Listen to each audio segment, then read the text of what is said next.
and here we are with our new generation of combination boiler. It's called the Intergas Boiler, it's from Holland and it's 92% efficient. What does that mean? Well, if you spend £100 on gas, you actually use £92 worth of gas. The rest of it, unfortunately, goes outside to atmosphere.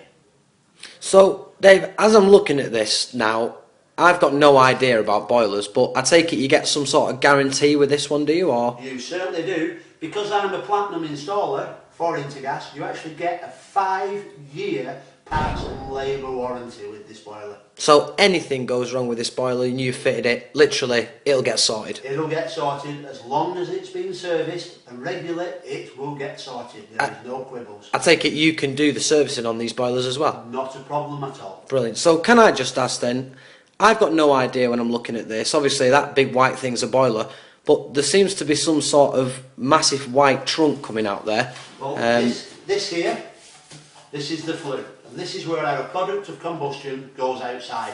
It goes outside through the little hole, and the big outer ring, that's where it sucks the air in for combustion. Cool. So, what are all the other little bits and bobs that are on the bottom of this boiler then? Well, what we've got here, this is part of the fixing jig, and what this does, this allows me to pipe up the central heating, the gas, the hot and cold water to the boiler. We'll talk about that one later. But what's that? Well, this is the condensation trap.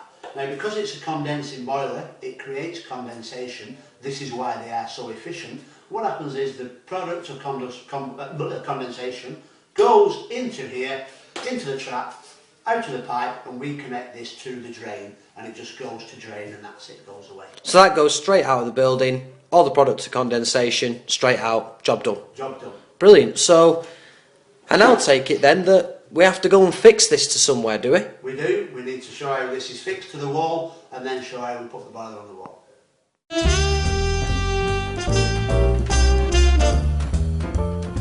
Right, so we've seen the boiler on the floor, as we showed you earlier. So here we are at the fixing jig. Now what this does, this fixes our boiler to the wall. This is the actual jig here. It fixes on these 2 points here, and that's what the boiler hangs on. So there we go, that's how we hang the boiler on the wall. So my first question, Dave, is why have we chosen this position to put the boiler? Well, we chose this position because we also liaise with the customer. This is quite happy to have the boiler here, but this wall behind me here, this is the bathroom wall on the other side, and on the other side of the bathroom is the kitchen. So from there you've got straight supply to your hot water, minimalising your runs, therefore making your central heating system and your hot water system more efficient. Right, I see. So the two things that are quite striking about this is, one, there's a big hole in my wall, and two, there's a massive red nose in the middle of the jig. Now, can you just explain what's going on here? Of course I can. The hole through the wall, well, that's for our flue. So that's for any products of combustion can go outside, and therefore it draws its air in, and that makes it efficient because it's only using the air from outside. It's not drawing any air from inside the room.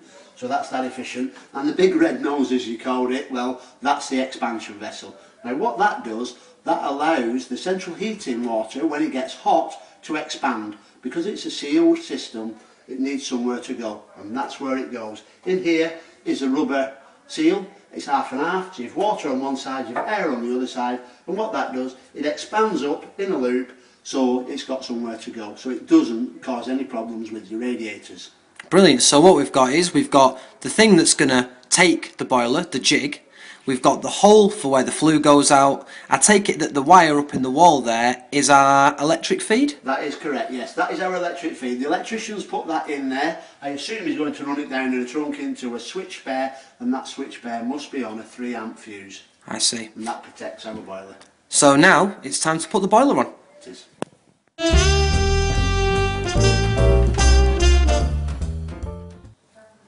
Alright, so we've now got our boiler on the wall. It's now fastened to our jig, which you looked at earlier.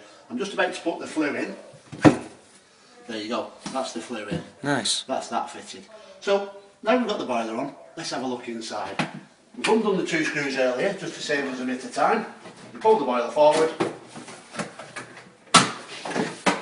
and off comes the front. So it's as simple as literally 2 screws and pop it off. It's as simple as that. Brilliant. Right, so here we go. Moving part, because we've only 4 moving parts in here. Moving part is a fan, which we've got here. We've got the gas valve, which moves. And we've got the pump, which is round the back here. That pumps the water round your central heating. And behind the pump, which you can't see, we've got the flow switch. Now the flow switch is activated when you turn a hot water tap on, and then fires up the boiler to give you the hot water. I see. Now, this you say has only got literally 4 moving parts. So I take it that that means it's miles more efficient, and the way that it all works is just dead simple. Yes. So there's a lot less like things to go wrong with it. Or? There's a lot less to go wrong with it, basically, because we've also got a PCB board, which is the brains of the boiler. That makes it work. But we haven't got a heat exchanger, which is one of the main failings of combination boilers. Because we haven't got that, this is more efficient. This is up to 92% efficient. So it's actually burning 92% of the gas that you're actually putting into the boiler. So how does that gas actually get into there? Because I remember seeing before that we had that other piece. That's right. How does that all work then with the boiler on the wall now? Well, this is our fixing jig that we looked at earlier. I'll just pop that on there so you can have a quick look. And we've actually taken the nuts and the olives out of these so that we don't damage the olives by just showing everybody how they go on, because they literally are a once on, that's it. Once we've fitted it, that's it. So just for demonstration purposes, we've took the nut and cones off I see. so they don't get damaged.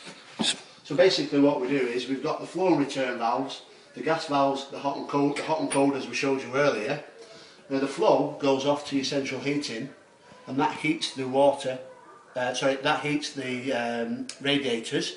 So as your water is getting warm through your radiators, it's then returning because it's cooled down, and it returns into this side here to be reheated and sent back round your central heating system.